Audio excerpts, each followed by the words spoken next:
All right, everybody, we're at Muscle and Mind in Dublin. I'm joined by client. Hello. Rory O'Donnell. Going to do some interesting content today here in this gym. Rory is actually still coming back from 2 injuries in one. One of the injuries was a distal bicep tear, and the second one was some nerve impingement in the neck, which is causing some issues with regards to his ability to recruit. Specifically in this instance at the moment, his tricep, but previously also his bicep and his pec and his lat. So rehab's going well. We're actually got him in seeing one of Australia's best in Dan in Melbourne. And I'm down here today. We're going to do a push session, and I'm just going to talk through and get some feedback from Rory on how he's managing this injury, because we're about 3 months now. Yeah, 3 months, yeah. Yeah, 3 months since the sort of diagnosis, I guess you could say.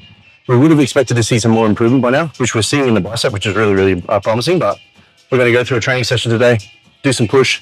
You're going to see that Rory's going to be doing this unilaterally as opposed to bilaterally, because his left arm is different to his right arm. And yeah, we'll see how we go.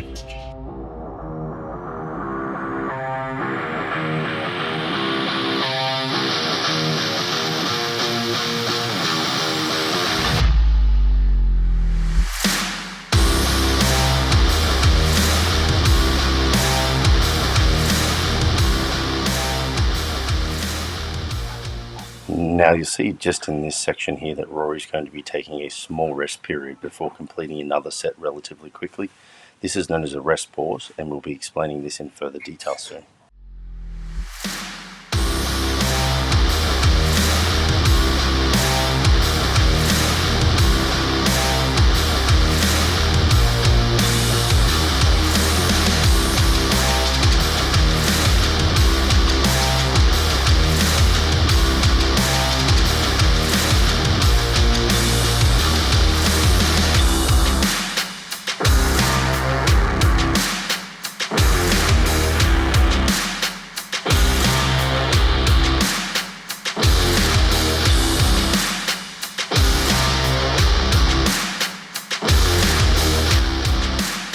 Good. Shoulder out, shoulder out. Yeah, good. There we go. Through. Come on. Good.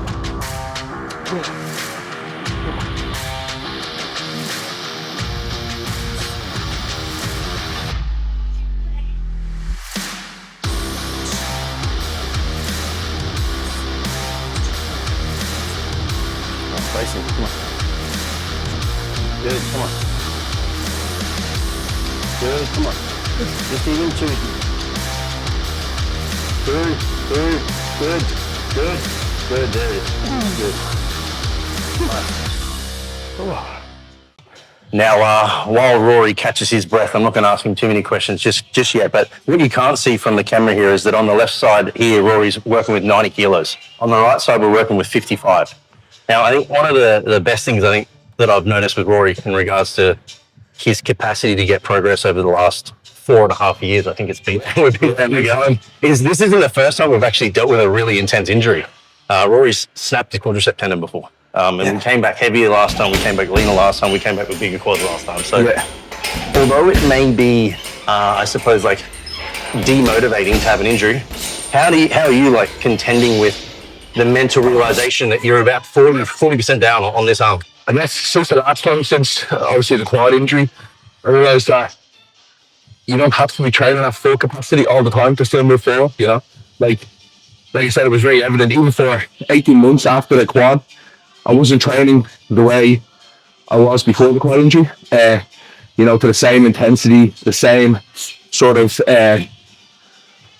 degree of failure. And because first of all, the fear was there, and second of all, obviously the injury was still fresh enough, the repair was still fresh enough.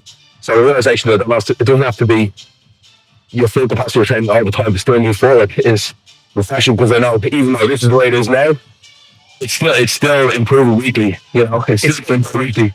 Yeah, it is. And that's a big thing too. Like we're measuring progress in multiple different ways here. Rory's doing some individual work, like I said, with Dan in Melbourne about progress in load. He's doing a lot of progress in frequency. I think you're training the tricep at the moment, which is still behind. Yeah, 5 times a week. 5 times a week with a lot of heavy eccentric work too. Yes, yeah. To try and like regenerate that neural connection and get that muscle firing, because we've eradicated from what we believe to be the inflammation at the actual C-spine that was causing the problems, and now we're just seeing the secondary impact of nerve being not crushed but damaged momentarily. Yeah. But we're also looking at size of the arm. They're doing circumference measurements on a weekly basis to make sure that that's progressing. And we've seen 1.5 to nearly 2 centimeters in growth in the last month. Yeah, I'm averaging about half a centimeter a week, more or less, for the last 5 weeks, 6 weeks. So. Yeah. And only technically 10% behind his other arm. So we're going to take progress wherever we can take it. That's the point here. Any progress is some progress. Yeah. So don't let a small thing, albeit perceivably large thing in an injury, get in the way of your ability to continue to progress. And the other thing, just to quickly hit home here, that's super important is that unilaterally, if you can load the good arm or the good leg or the good side as heavy as possible, we do actually see some transfer into the unloaded or less loaded arm or leg. So that's why we're doing 90 here and not 55 and 55, because we're trying to match stimulus here so that this arm also recognizes that it can function just as it should. Yeah. And I think as well, this is the set point. This is where I want to get, this is where I want to get the bad side too. So to keep that one moving forward, makes you want to, you should progress both of them. Yeah. In order to make them feel even. Instead, we're trying to progress both of them in whichever way we possibly can individually. So I'll do my set.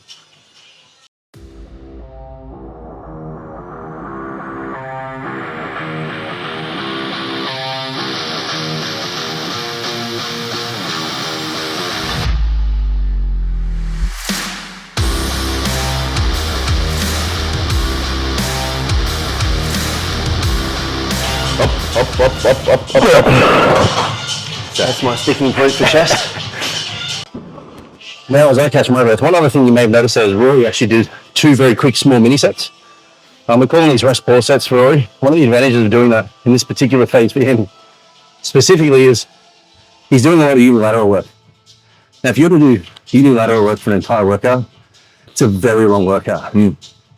So instead of doing that, instead of wasting time resting, we're just getting Rory to rest enough to get more stimulatory reps without wasting too much on fatigue-based reps. So basically the rule is Rory to rest as long as he needs to get at least 3, maybe maximum of 5 additional reps after each major set, and then we move on to the next one. So great time-efficient way to get more done and not cost you too much fatigue.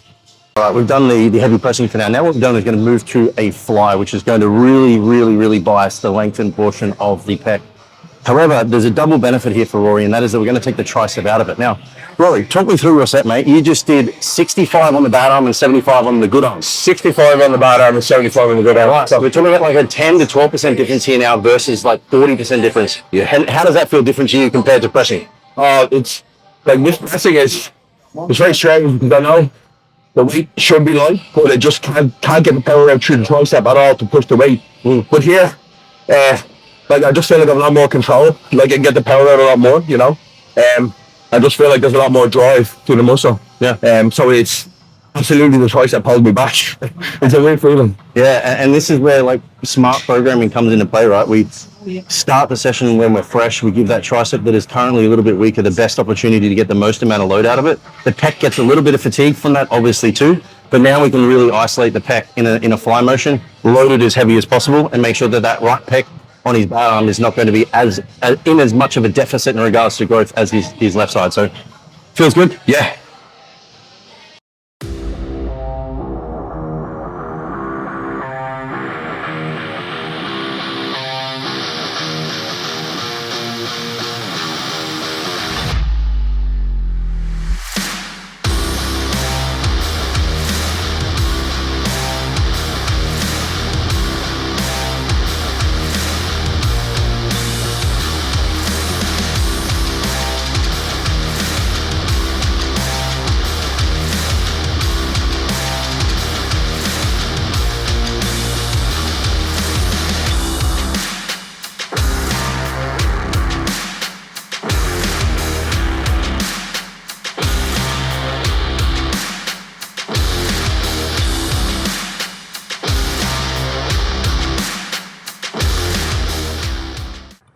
Alright guys, now we are going to be moving into a rear delt fly, and this is going to be an interesting one for us to watch because both Rory and I execute this reasonably differently. Neither is right, neither is wrong.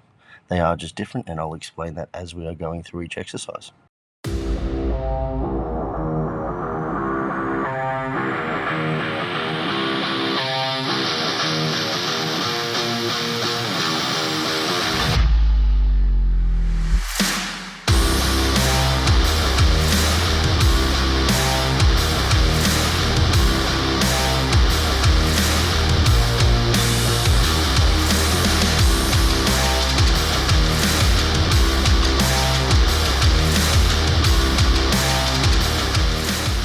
Now, moving into my variation of the rear delt fly, you're going to notice a few key things. Number one, I'm going to have a rounded upper back, and that's going to remain the same the entire time. Two, my arm's not going to come as far back. It's not going to get into as further horizontal shoulder extension. And I'm going to try and minimize the amount of scapular retraction in this. And this way we'll isolate the rear delts fully, and we'll use less of the mid and upper back. If you like this content, remember to like, subscribe, and share with your friends. See you in the next one. Train smarter, not just harder.